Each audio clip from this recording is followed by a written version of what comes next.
So hello everyone, I welcome you all to UIS. आप में से जो भी इस वीडियो को देख रहा है या फ्यूचर के अंदर देखेंगे, वो इस वीडियो को ये सोच के ज़रूर से क्लिक किए होंगे कि हो सकता है मुझे पता चल जाए कि यूपीएससी का पूरा का पेपर कहाँ कहाँ से आता है। देखो, ये एग्ज़ाम है और एग्ज़ाम का जो लेवल है, आई थिंक आप में से कोई भी ऐसा नहीं होगा जिसे इस चीज़ का ज्ञान नहीं होगा कि ये जो पेपर का लेवल है काफ़ी अच्छा होता है या काफ़ी टफ़ हम कंसिडर इसे कर सकते हैं।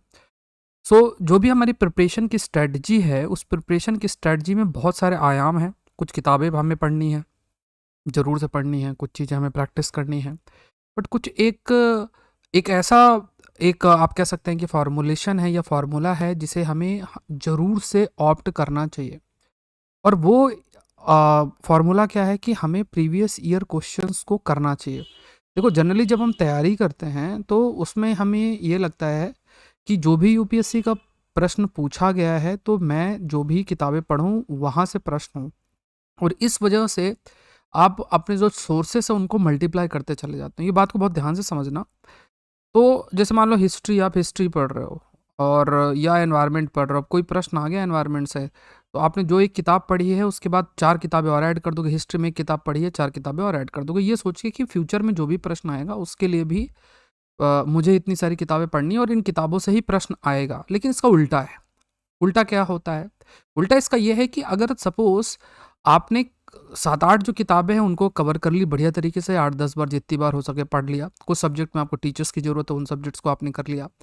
अब आपकी नज़र क्या होनी चाहिए, वो है प्रीवियस ईयर क्वेश्चन। इसके स्कोप को जितना आप बढ़ाओ उतना अच्छा है।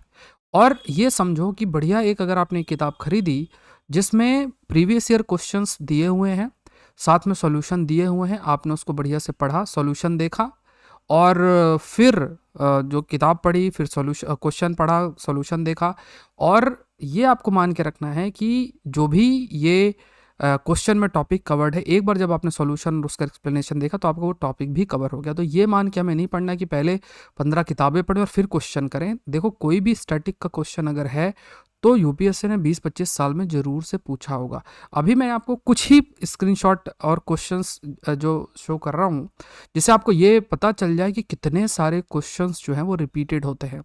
रिपीटेड का मतलब होगा कि हो सकता है कि ये एक प्रश्न है, वो प्रश्न इन्होंने 2018 में पूछा और पहले उन्होंने 2000 लाइक 1989 में पूछ लिया, ऐसा भी करते हैं ये। तो यहाँ पे हमें समझना है कि अगर आपने इस चीज़ को ऑप्ट कर लिया कि थोड़ा बहुत आपने अपनी तैयारी की, उसके बाद आपने एक बढ़िया सी 25 साल की कोई जो भी अच्छे तरीके से प्रीवियस ईयर क्वेश्चंस को कवर करे, उस किताब को खरीद के डेली बेसिस में 50-50 क्वेश्चंस पढ़ना शुरू कर दिया। आप ये मानो कि मेरे नोट्स का एक्सटेंशन है, मुझे इसे पढ़ना है, मुझे हर क्वेश्चन का आंसर पता होना चाहिए। टॉपिक आप हर सब्जेक्ट के अच्छे अच्छे टॉपिक साथ में ही कवर कर रहे हो, उस एक्सप्लेनेशन को देखते हुए। जब हम बहुत सारी कोचिंग इंस्टीट्यूट्स के या इंस्टीट्यूट्स के टेस्ट सीरीज़ पे टेस्ट सीरीज़ करते जाते हैं, वो चलो जब आप एग्ज़ाम दे रहे हो उस समय आप थोड़ा प्रैक्टिस कर सकते हो, लेकिन प्रीवियस ईयर क्वेश्चन का कोई भी रिप्लेसमेंट नहीं है। अब आप खुद देखो, देखो ये क्वेश्चन बनी थनी का है, 2018 में प्रश्न पूछा था। देखो, answer we are not discussing, 2018 में प्रश्न पूछा था और ये प्रश्न इसी फॉर्म में 1989 का भी प्रश्न है। अगर आप देखोगे ना 2022 में भी, मैं आपसे एक अलग से वीडियो बना के भी शेयर कर दूंगा, काफ़ी सारे प्रश्न रिपीटेड हैं। रिपीटेड का मतलब होता है एक तो सेम टू सेम रिपीट होना, दूसरा थीम रिपीट होना। इवन अगर थीम रिपीट है तो अगर आपने उसको पढ़ा हुआ है प्रीवियस ईयर में और सेम थीम पे प्रश्न आ जाए तो आप सॉल्व कर लोगे। तो यहाँ पे ये देखो कि ये 2018 का प्रश्न है, तो यहाँ 1989 के में ये प्रश्न दोबारा से पूछा। फिर देखो ये आपका, क्योंकि ये सब्जेक्ट मैं इसलिए आपके लिए पिक किया हूँ, ऐसे बहुत सारे एरियाज से प्रश्न है, बट हिस्ट्री के क्वेश्चन इसलिए क्योंकि हिस्ट्री के लिए बहुत सारी किताबें रिफर करना शुरू कर देते हैं। एक जैसे मान लो एनसीईआरटी है, तमिलनाडु वाली है, किताब एक आती है स्पेक्ट्रम है, कुछ चीज़ें जो सभी लोग पढ़ते हैं वो आप लोगों ने पढ़ लिया। अब आपको बस ये करना चाहिए कि ज़्यादा से ज़्यादा प्रीवियस ईयर क्वेश्चंस को करो। नहीं आता है तो घबराने की जरूरत नहीं, बढ़िया एक्सप्लेनेशन दिया वहीं से पढ़ लो। आप ये मानो कि मेरे क्वेश्चन के माध्यम से मैं टॉपिक कवर कर रहा हूँ, रादर देन किताब के माध्यम से टॉपिक कवर। तो अपने नॉलेज के बेस को आप कैसे इन्हेंस करोगे, प्रीवियस ईयर क्वेश्चन वो बहुत सारे रिपीट होते हैं। 22 में भी बहुत सारे रिपीटेड है, काफ़ी सारे प्रश्न रिपीट। अब रिपीटेड का मतलब नहीं 3-4 साल के अंदर, रिपीटेड का मतलब ये हो गया कि लगभग आपके जो भी समय है 2000 में भी पूछ लिया, 2001 में भी पूछ लिया, इस टाइप से ये लोग करते हैं।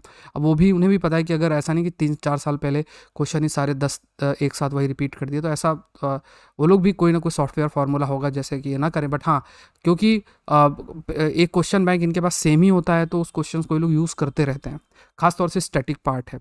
और क्योंकि ये क्वेश्चंस का कम ही हो गया, इस वजह से डायनेमिक टॉपिक इन्होंने बढ़ा भी दिया है। अब देखो ये आपका है त्यागराजा अनामाचार त्यागराजा, ये प्रश्न आपका 2018 में पूछा हुआ था। अब यहाँ भी इन्होंने देखो ये प्रश्न इन्हीं से रिलेटेड भक्ति कल्ट का पूछा हुआ है। ये देखो भक्ति संत के ऊपर, तो यहाँ से आपको ये पता चल गया कि मुझे भक्ति मूवमेंट और ये सब प्रश्न 2010 में भी पूछ लिया, 2013 में भी प्रश्न ये पूछ लिया, ये रिपीटेड हो गया।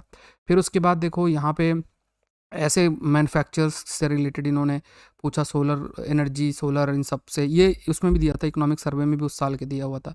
अब 2014 में देखो तो ये भी सोलर एनर्जी और इन सब से रिलेटेड इन्होंने प्रश्न पूछा हुआ है। अगर फर्दर यू कैन सी, तो यहाँ पे आपको थीम देखो, पहली चीज़ तो आपको थीम देखनी है।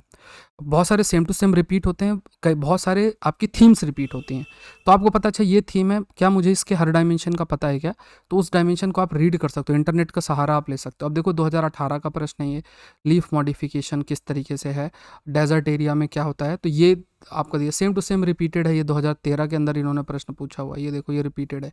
तो 2018 में पूछा, 2013 में भी सेम सब प्रश्न पूछा हुआ है। फिर आप देखो कि ये 2018 का प्रश्न है, following links all the ATMs in India, 2018 का प्रश्न है। अब इसमें इन्होंने नेशनल पेमेंट कॉरपोरेशन इसमें ऑप्शंस में दिया हुआ है, और फिर इन्होंने फिर से नेशनल पेमेंट कॉरपोरेशन पे प्रश्न 2017 में भी पूछ लिया है। तो अब आपके मन में ऐसा होना चाहिए कि अच्छा national payment corporation of India के बारे में क्या थोड़ा सा पढ़ना चाहिए क्या, तो आप जैसे इसकी वेबसाइट पे जाके अबाउट अस में थोड़ा सा देख सकते हो, थोड़ा बहुत आपने पॉइंट्स 4-5 पॉइंट्स प्रिपेयर कर लिए, तो अगर प्रश्न आता है तो एटलीस्ट आप एलिमिनेशन के मेथड तक आंसर रीच के मेथड से आंसर तक रीच कर सकते हो। अब ये थोड़ा सा उन चीज़ों के क्वेश्चंस मैंने सिर्फ इसमें इंक्लूड किए हैं जिन एरियाज में स्टैटिक प्रश्न बहुत होते हैं, जैसे हिस्ट्री है, इकोनॉमिक्स है, ये एरिया। तो इनमें भी इस वीडियो के माध्यम से आप समझने का प्रयास करो कि जो थीम होती है ना, वो थीम पर आप थोड़ा सा पढ़ लिया करो। थीम के बेसिस में आप अपने शॉर्ट पे नोट्स बना सकते हो, इंटरनेट के माध्यम से कोई टॉपिक नहीं पता तो वो कर सकते हो। तो हमेशा समझो कि जो प्रीवियस ईयर क्वेश्चंस हैं वो आपके नॉलेज को फर्दर इन्हेंस और एक्सटेंड करने के लिए ज़रूरी है। वहीं पे आपको अपना जहाँ से टीचर से पढ़ा, किताब से पढ़ा, वहीं पे उसको आपको अप्लाई करना है। अभी देखो यहाँ पे पर capital real gross national income पे ये प्रश्न है, ये ऑप्शंस दिए हुए हैं। अब यहाँ पे भी अगर आप देखोगे तो यहाँ भी ये इसी पर प्रश्न इन्होंने आपका पूछ लिया। तो जीएनपी, जीडीपी, ये सब आपको पता है। अच्छा, ये एक थीम हो गई। अब इस चीज़ को आप एनसीईआरटी में दिया हुआ, वहाँ से पढ़ सकते हो। 1986 में भी प्रश्न आया था इसमें, 2018 में भी इसी एरिया से इन्होंने प्रश्न जो है बना लिया। फिर देखो गवर्नमेंट ऑफ इंडिया एक्ट 1935 में रेसिडिव पावर वेयर गिवन टू किसको दिया था। फिर आपका जो है गवर्नमेंट ऑफ इंडिया एक्ट से रिलेटेड इन्होंने जो प्रश्न पूछा हुआ है। तो अब इसमें देखो एक चीज़ आपको समझना है कि ये कई सारे ऐसे एक्ट होते हैं, गवर्नमेंट ऑफ इंडिया एक्ट, मॉन्यूमेंटो रिफॉर्म, आपके जो और कई सारे जो ये एक्ट हैं, कई सारे जो आपके, जब आप जैसे लक्ष्मीकांत का पहला ही चैप्टर पढ़ो तो हिस्टोरिकल बैकग्राउंड में सारे एक्ट है, तो आपको पता है कि अच्छा ये बहुत मेजर थीम है, तो उसको सही से पढ़ के चले जाओ। तो ये सब चीज़ें आपको ध्यान में रखनी। जैसे चार्ल्स वुड डिस्पैच पे इन्होंने प्रश्न पूछा हुआ है, स्पेक्ट्रम में जो एजुकेशन वाला चैप्टर उसमें दिया हुआ है, फिर से ये लोगों ने रिपीट कर दिया यहाँ पे 2003 के अंदर ये रिपीटेड प्रश्न है, और यहाँ पे भी आई थिंक 2018 या 19 के अंदर इन्होंने प्रश्न ये पूछा हुआ था। तो ये सब चीज़ें हैं, ये जस्ट टू शो यू कि देखो किस तरीके से लोग रिपीट करते हैं चीज़ों को। और अगर आपने इस फार्मूला को पकड़ लिया तो आप मानो फिर आपको कभी भी किसी चीज़ की परेशानी नहीं रहेगी, क्योंकि आप क्या करोगे, जो प्रश्न आएगा ना उसके लिए आप सोर्स ढूंढना शुरू करोगे, और किताबें, टीचर्स पर एक्सपेरिमेंट चलता रहेगा आपका। आपको बस एक सिंपल सी चीज़ देखनी है कि मेरे पास 7-8 किताबें हैं, टीचर्स से जिनसे पढ़ा उनके नोट्स हैं, और फिर जम के प्रीवियस ईयर क्वेश्चंस को अप्लाई करो। और मेंस में भी अप्लाई होता है, क्योंकि अगर आपने थीम पकड़ लिया ना कि देखो ये किस एरिया में लोग प्रश्न बनाते हैं हर सब्जेक्ट में। अब देखो 100% तो किसी चीज़ में नहीं हो सकता, आपको तो सेलेक्ट होना है। अगर आपने उस थीम को पकड़ लिया उसके बाद फिर आपके काम बहुत आसान होगा। ठीक है, so this session was presented by me, my name is Saurabh Pandey. और देखो ये advance course on science and technology for prelims 2023 मेरे द्वारा लॉन्च किया जा रहा है। 18 फरवरी 2023 से ये क्लास स्टार्ट हो रही, 9 PM को 2 घंटे की क्लास होगी। तो इसमें मैं आपका काफ़ी सारी चीज़ें कवर कराऊंगा, जैसे साइंस एंड टेक्नोलॉजी भी है, इसके बाद एनवायरनमेंट का भी कोर्स है, इसके बाद IR और एग्रीकल्चर। ये एरिया के प्रश्न देखो, थीम को आइडेंटिफाई करो तो लगभग 45 प्लस प्रश्न आज के समय में इसमें आ रहा है। इंडियन रेलवे मैनेजमेंट सर्विस भी साथ में हो गई तो साइंस के प्रश्न और अधिक बढ़ेंगे। तो सारी चीज़ें लास्ट 2 ईयर्स में जहाँ भी हुई हैं तो सब कुछ आई विल कवर।